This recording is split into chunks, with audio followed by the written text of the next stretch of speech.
आमर बढ़िया से दर्शन हो गला वैष्णव देवी एवं बाप पुओ को बाप चप्पल पिंधुंट तो भितर पूरा वीडियो फिडियो शूट करवा फोटो उठे मना जेहेतु आम बढ़िया से दर्शन करके पलि आसिलु तो ये जीवा आम वैष्णव देवी दर्शन कर सारा पूरा 1 बजे 10 मिनिट थिला तो आम भाभी जीवा जेहेतु नयागढ़ डिस्ट्रिक्ट कभर करुचु तो चलो जीवा आम लडू बाबा को दर्शन करवा बाबा लडू महेश तो सबू जगह आम कभर करने को प्लानिंग रखीलु तापर आम ये पहुँचला देखु से दिन एमती ठाकुर जोग आम आसबू बोली ठाकुर महिमा कि कौन माने गोटे मंदिर पहड़ पड़ जाए कि पहड़ पड़ नाला आम आसी पहुँची 1:10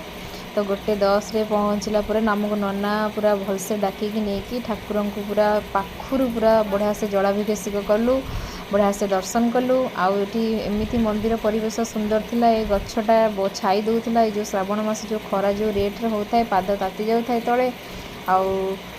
पानी पीवा पानी आपको चलते देखी भी जो मैंने आसीचन तो से मैंने देखी थे जो मैंने न आसचंदी जदि मो ब्लॉग द्वारा आपण मानक किसी देखे पाली ताहले मते बहुत बढ़िया लगिवो आ जो मैंने देखुचंदी से माने निहाती जानि परिबे आम एई द्वार दे जाइथिलु हमको नना नहीं जाइथिले दर्शन करवा लगी आउ पाताल फुटा जेहेतु शिवलिंग एटा देखो ठाकुर गोटे बड़ पोखरी जेहेतु श्रावण मस बहुत खरा होता वर्षा तो नाई सेपटे पीवा पानी मिलूँ जाइए मोर हजबैंड आने पानी पीऊ बोली तो पानी आनी सारापर तार आम मिसिक किसी फोटो उठेलु जेहेतु मंदिर आसचु तो फोटो उठेवा तो निहाती दरकार आउ विशेष किसी वीडियो शूट कर पारि नथिली पेटरे बहुत भोक थिला से तळकु 2टा बाजी जाइतिला तो आम डेरी न करी फोटो उठेकी बाहरी जाइथिलु एटा देखंतु मंदिर बहुत सुंदर होईछि आपण माने निश्चय जाते दर्शन करंतु बाबा कृपा लाभ करंतु रहिली जय जगन्नाथ।